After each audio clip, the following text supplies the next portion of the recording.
আপনি কি মনে করেন দাজ্জাল ভবিষ্যতে জন্ম নেবে? ভুল। বাস্তবতা হলো সে ইতিমধ্যেই জন্মগ্রহণ করেছে। সে জীবিত আছে এবং এই মুহূর্তে পৃথিবীরই কোনো অজানা দ্বীপে লোহার ভারী শিকলে বাঁধা অবস্থায় তার মুক্তির অপেক্ষা করছে। এটি কোনো গল্প নয়, এটি সেই ভয়ঙ্কর সত্য যা একজন সাহাবী রাদিয়াল্লাহু আনহু নিজের চোখে দেখেছিলেন। এই ঘটনাটি তখনকার যখন হজরত তামিম দারি রাদিয়াল্লাহু আনহু তার ৩০ জন সাথীকে নিয়ে সমুদ্র সফরে বের হয়েছিলেন। হঠাৎ ঝড়ো ঢেউ তাদের ঘিরে ফেলে। পুরো ৩০ দিন ধরে ঝড় তাদের নৌকাকে সমুদ্রে এদিক সেদিক ছুঁড়ে মারতে থাকে।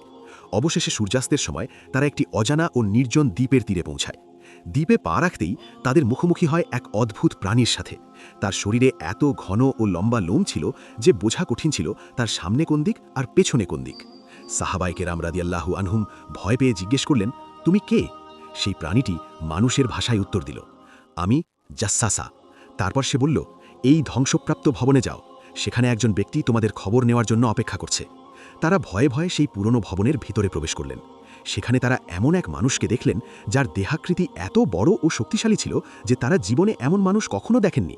কিন্তু সে মুক্ত ছিল না, তার ২ হাত গলায় বাঁধা ছিল এবং হাঁটু থেকে টাকনু পর্যন্ত লোহার ভারী শিকল ছিল।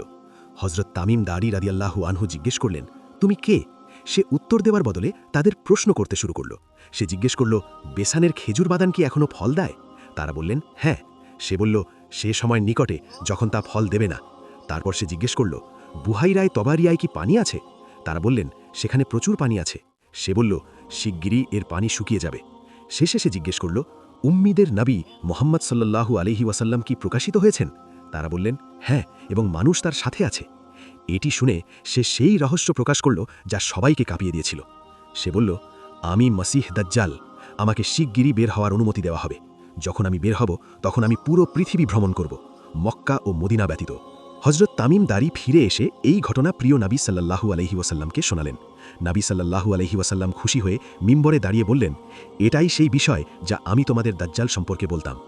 প্রিয় নবী সাল্লাল্লাহু আলাইহি ওয়াসাল্লাম বলেছেন, যে ব্যক্তি সূরা কাহাফের প্রথম 10টি আয়াত মুখস্থ করবে সে দাজ্জালের ফিতনা থেকে নিরাপদ থাকবে।